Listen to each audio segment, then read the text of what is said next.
you had quite enough of me. So we have all had a year in 2020, and I don't want to dwell on 2020 too much as we're in a new year. But we've all gone through and are going through so much change, forced upon us change, and some of it's fantastic, and some of it's awful.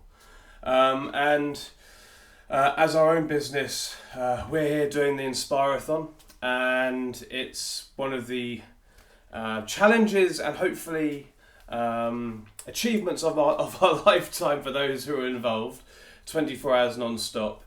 But how we got to see you over the years was, and will be again, knock wood, was in person, and it will be 3 years between our conferences in London and New York by the time we come back in 2022. 3 years of time in between us, and that threw up a huge amount of challenges for us. A lot of the revenue for us to be able to create our mission and drive our mission forward comes from our face-to-face events, where we shine the spotlight on you professionals, the people who share our purpose and mission to change the world through the world of work. So that was a massive challenge, and this Inspire-a-thon is the product of that environment, I suppose. Another product of the environment is inspiring leaders, and we have the Inspiring Workplaces Awards, which used to be the Employee Engagement Awards. That happens all over around the world, but we wanted to shine a light on those people that have stepped up. Like, inspiring people at work are essential, and we need them, but more so now than ever, last year and right now, and we wanted to really celebrate them. So we created a program called Inspiring Leaders, and I thought today would be a fantastic platform to celebrate those people, and to bring that positivity into the world, and also to show you what we think defines an inspiring leader. Many definitions, and we're not saying ours is the right one, but what we think goes into that mix. Whilst we talk about inspiring workplaces and trying to inspire you and to create change in 2021 and beyond. Very quickly, I also wanted to quickly ask, actually, before we get into this, is to take 2 seconds and think, do you know somebody who's inspired you at work right now? Not in the past, but who is that person, and what is it that they do that inspires you and that you need at work? And I'm just going to give you a second to think about that.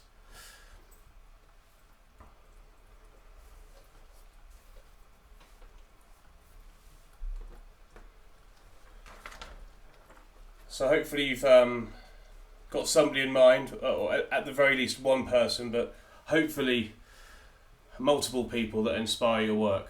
I know basically my whole team inspire me. Amy, Stefan, Ruth, to name a few.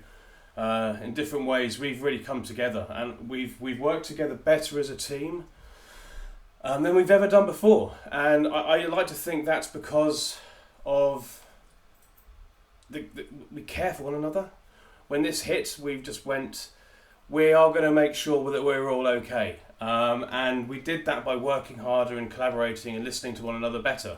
And I know that won't be the same for everybody, but that really happened at Inspiring Workplaces. So every time, around now, this time every year, I'm usually on an extreme diet to get back into a tuxedo for our UK gala dinner for the awards part of the business. And I am on an extreme diet because for the last 6 months all I've done is eat and drink. But no tuxedo needed, only the cap. But at the gala dinner in the UK anyway, I always do an address, and I always reference something called the Edelman Trust Barometer because it's published this time every year. And last year I spoke about how we have to empower our people and trust them. That to say you earn trust is bullshit, because you're employing these people to do a job. So trust should be there instantly, unless somebody does something to warrant it being taken away. But you don't earn it; it should be there. And then obviously COVID came along, and people who didn't believe in it, or didn't believe in empowering or trusting their people, had to. It was thrust upon them. So that was a fantastic change. But the Edelman Truth Barometer was published last week. And it reveals that business is the only trusted institution, the only one, more than government, the media, NGOs. So just think about that. The only institution in the world that is trusted. Actually, one of today's speakers, Rachel Miller, she's in the UK, and I'll definitely watch her session later on in the 24-hour period, states that truth is a constant conversation in our organisations, and I couldn't agree more with that sentiment. The report itself states at the beginning that after a year of unprecedented disaster and turbulence, the COVID-19 pandemic and economic crisis, the global outcry over systemic racism and political instability, that the barometer reveals epidemic of misinformation and widespread mistrust of social institutions and leaders around the world. So it just shows you that now's the time for those people at work, those inspiring leaders, to step up, to rebuild trust in these institutions, and business has a huge role to play in that. Now, I've spoken about the blurred line, we all have, but the blurred line between work and home for years. That line got smashed, obliterated in 2020. There's no more line. And there are obviously some silver linings to that. That there's going to be flexibility, there's hybrid workplaces going forward. That people who didn't trust their people or didn't empower their people are doing those things because they have to. And let's hope that they don't return to that. But however, the home life has started, and it always has done, so let's not be ignorant. The home life has started impacting work more. The pandemic, politics, misinformation, social justice.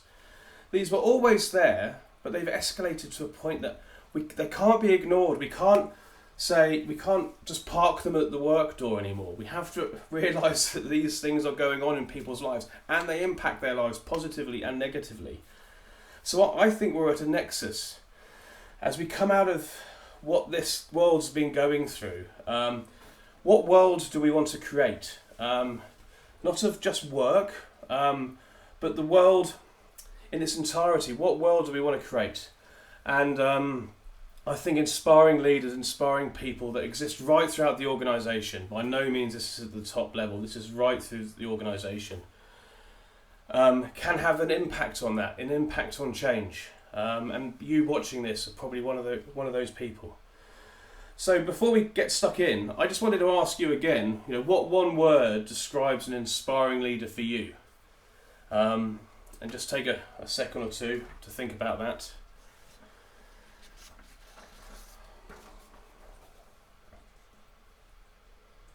What one word?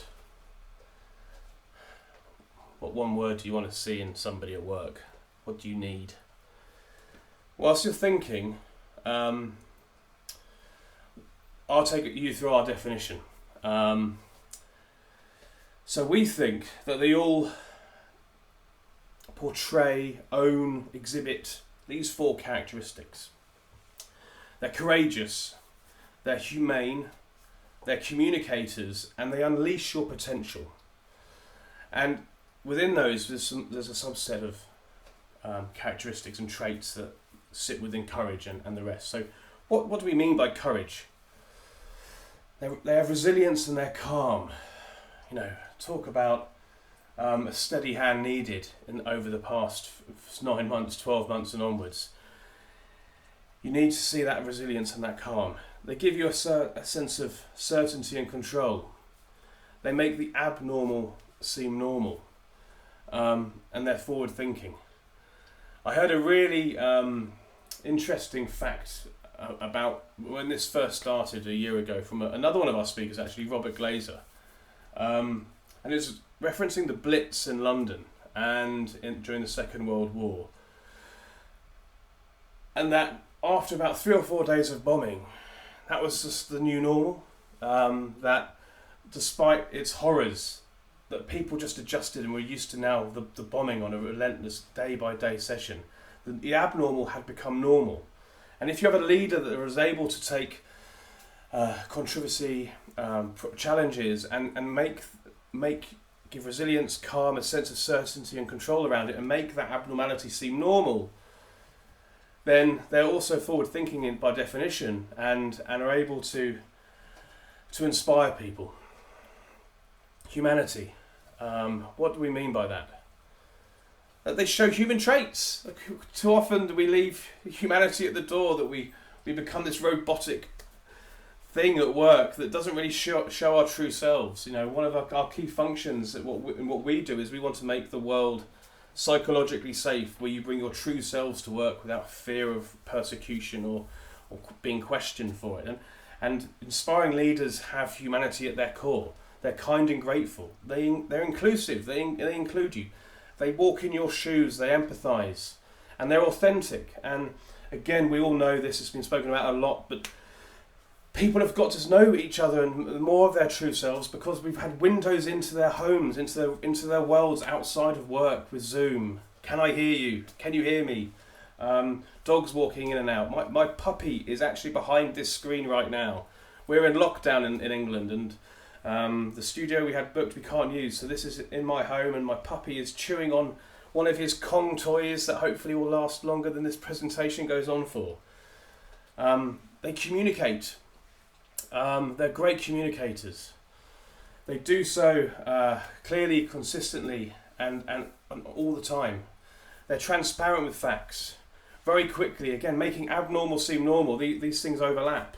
The transparency is critical at moments of time of crisis, but all the time. They give you a voice and act on feedback. They listen. It's active listening. There's a conversation. So trust is a conversation, as Rachel Miller said. They foster collaboration, and they lead by example. They unleash your potential. So what do we mean by that? They trust you. They empower you. They help you develop, and they build belief. Now, I'm a huge champion and advocate of empowerment. I think just you're bringing people in for their amazing abilities. Give them the tools to do their job and get out of their way. Trust them to do their job and get out of their way. They'll surprise you. Have positive intent. Assume that everybody's going to be doing the right thing, and then worry about the 1 or 2% that don't. And they champion your career. They want you to develop, whether it be for your organisation or the next. And they build belief in you. There's nothing better than somebody having belief in you. It just pumps you up to a whole new level. And again, these guys are, and women, I'm really bad at using the word guys, and I apologise, but they are everywhere. They're in the C-suite, they're at the manager level, and they're the unsung heroes, the frontline workers, the people who've just joined your organisation. And I hope you agree with where we went with our definition of an inspiring leader, and I hope you're starting to picture those people in your organisation. And please email us, get in touch with us, and see, and let's add some traits, because I think we're going to bring this back in 2021 too. So this came to an end at the end of last year, but we didn't want to announce these people until, and you can probably hear my puppy now, we didn't want to announce these people at the end of last year. We were all so tired, we wanted to get to the holiday season, and so we thought, what better platform than to share some of those stories today in the Workplace Inspirathon. So we've got a few stories from people, from our inaugural Inspiring Leaders, right through from the C-suite to unsung, and it's basically what their colleagues said about them. That's the bit we're going to share. And my puppy is now going full tilt in his den. But these are their stories, and we're going to have a full list of these leaders on the website, and we're going to actually publish a book showing the story behind them and the endorsements of their people too, to hopefully inspire you and to create more leaders yourself. So, within courage, that aspect, We have Denise from Atos. And you can read it, but Denise managed to deliver award-winning programs despite herself having COVID and feeling the after effects. She's also open in sharing about her hearing loss, which was a hidden disability at the time, and it's something she could have stayed silent about, but she had the courage to share it. She chose to talk about it because she believes that leaders should show vulnerability and humanity, and that great organisations are ones where employees truly feel that they can be themselves. And all these words are words verbatim from people they work with. Congratulations, Denise, and thank you on behalf of everybody at Atos. Irma Olgwin Jr., CEO at Shift 3 Technologies. Moreover, in an effort to put the well-being and safety of her team first, she reduced work hours by 40% without cutting their salaries or using any employee vacation time. By working less, employees are better able to deal with the many stresses of living, working, parenting, educating and caring for family members during the pandemic. Wow. Awesome, Irma. Absolutely fantastic, and no wonder you've been nominated by your team. Ketan Samani, CEO of Acolyte Digital in India. Our CEO gave a clear mandate of not retrenching a single employee during these troubled times. Instead, many of such employees are reskilled in other technologies, so developing them. Forward thinking. When companies were finding various avenues to cut costs during the pandemic, our CEO was clear that the financial well-being of our employees is of prime importance, so that it does not put any stress on them without the many stresses of living, working, parenting, educating and caring for family members during the pandemic. And I know so many people in England right now, mothers and fathers, have to homeschool their children on top of doing their daily job. So thank you, Ketan. Within humanity, and we have about 50 to 55 inspiring leaders that we'll publish, but this is just a taste of the kind of people that exist in the world of work, and we probably know people exactly like this.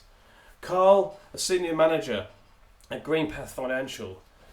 When the pandemic hit and we had to take everyone remote in a couple of days, Carl worked day and night to order the equipment, follow the shipment online, all the way to our offices and ensure people schedule to get it.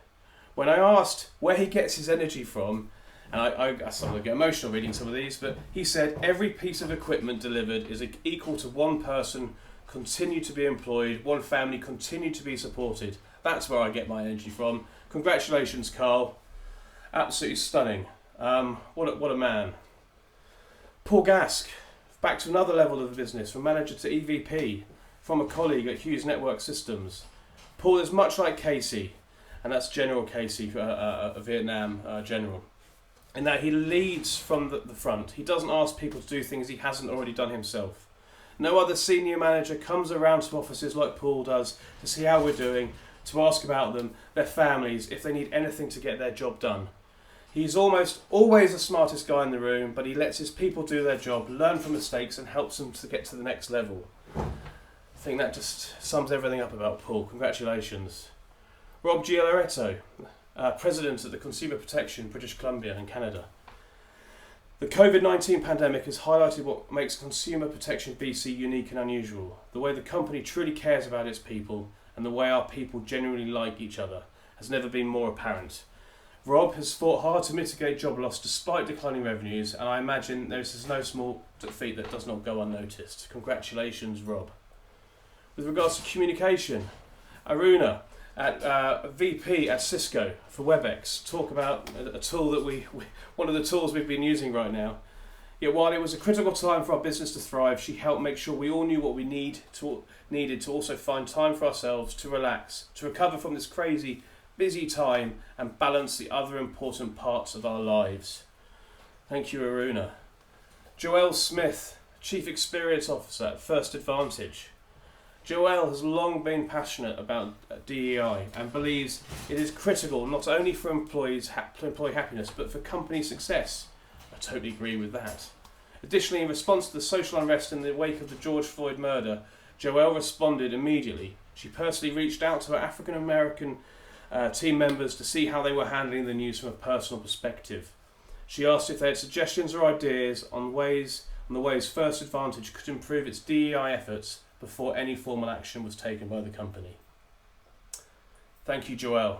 an incredibly tough time, one that we need to keep the momentum up on. It can't just stop when it fades from people's memories. Anti-racism is something we need to keep campaigning around. To Alistair Craig, Managing Director at Anabas, despite facing a number of challenges himself, he understood the stress the staff would be going through and made sure he was visible and accessible throughout. Simple but so vital. And to unleashing their potential. Michael Papé, CEO of Waggle. He is someone who inspires me as a leader. He listens to everyone and considers many points of view before making decisions. He keeps it real, he cheers for the team and takes ownership if we've gone off track. He doesn't ask anything of his team that he wouldn't do himself. Mostly, I admire him, how he approaches work with grace, grit and a dash of humour. I will always have his back, and I know he has mine. How powerful. I will always have his back. Team. Amazing. Trevor Patty, CEO at St Paul's Homes down in Australia. He has encouraged his management team to step up, work autonomously but with support. Trevor has been my number one supporter from the very beginning. Being a female leader, it's often difficult to find the courage and belief that you can do whatever you set your mind to. He has mentored, supported and cheered me on, and I feel like I could take on the world with his unwavering support. We talked about belief. That just jumps off the page. You can feel the passion and the belief that's been instilled in this person. So they're some of our inspiring leaders. We're going to publish them and do a lot more over the next few weeks and months, but I just thought it'd be a fantastic way to celebrate these people during our Inspirathon. So I really appreciate you giving me the time to do that. And Seamus the puppy is telling me that is probably about me done as well. So do you know an inspiring leader? Have you got them in your head? We are going to be bringing them back in this year. We just want to share these stories. We want to put these people on a pedestal and celebrate them, and garner learning from what they're doing, so we can try and create more of these people within our organisations. They will create positive impact in and outside of work. They just have that. They have that ability. So thank you and congratulations to all our inspiring leaders this year. Thank you to you. I'm going to be around a little bit more as I'm the host, but for now I just want to say thank you so much for your time and joining us on the Inspirathon, and we'll